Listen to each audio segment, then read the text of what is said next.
কুমিল্লায় সাবেক এমপি বাহাউদ্দিন তার মেয়ে সহ ৬২ জনের নামে হত্যা মামলা। কুমিল্লা সদর দক্ষিণ উপজেলার কোটবাড়ি এলাকায় বৈষম্য বিরোধী ছাত্র আন্দোলনে মাসুম মিয়া নিহত হওয়ার ঘটনায় সদর আসনের সাবেক সংসদ সদস্য এমপি আকম বাহাউদ্দিন তার মেয়ে সিটি মেয়র তাহসিন বাহার সহ ৬২ জনের নামে মামলা হয়েছে। এতে অজ্ঞাতনামা আরও ৪০০ জনকে আসামি করা হয়েছে। গতকাল রোববার রাতে সদর দক্ষিণ মডেল থানা মামলাটি করেন নগরের দিশাবন্ধু এলাকার মৃত তাজুল ইসলামের ছেলে আব্দুল্লাহ হান্নান। মামলার বিষয়টি নিশ্চিত করেছেন সদর দক্ষিণ মডেল থানার ওসি আলমগীর ভূঁইয়া। নিহত মাসুম কুমিল্লা নগরের উত্তর রামপুরের শাহিন মিয়ার ছেলে।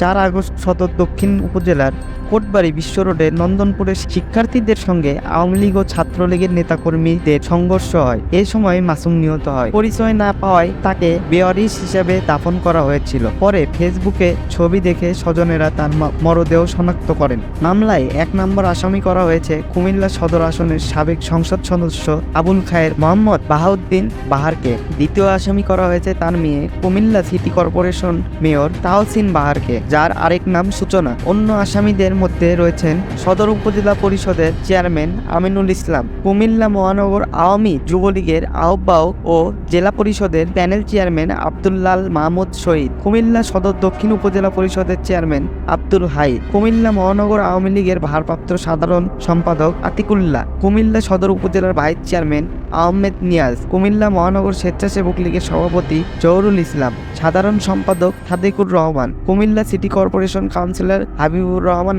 আমিন সাদি প্রমুখ। মামলার আজাহারে বলা হয়েছে ৪ আগস্ট বেলা ২টার দিকে বৈষম্য বিরোধী ছাত্র জনতা সদর দক্ষিণ মডেল থানার নন্দনপুরে কোটবাড়ি বিশ্ব রোডে পাকা রাস্তার উপর শান্তিপূর্ণ অবস্থান করছিল। বিকেল ৪টা ২০ মিনিটের দিকে ১ ও ২ নম্বর আসামির হুকুমে মাসুম মিয়াকে গুলি করে কুপিয়ে হত্যা করা হয়। এ সময় আরও অনেকে আহত হন।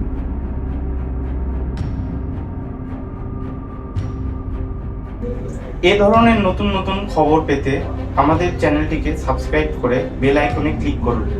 দেখা হচ্ছে আগামী পর্বে। সে পর্যন্ত ভালো থাকুন, সুস্থ থাকুন। ধন্যবাদ।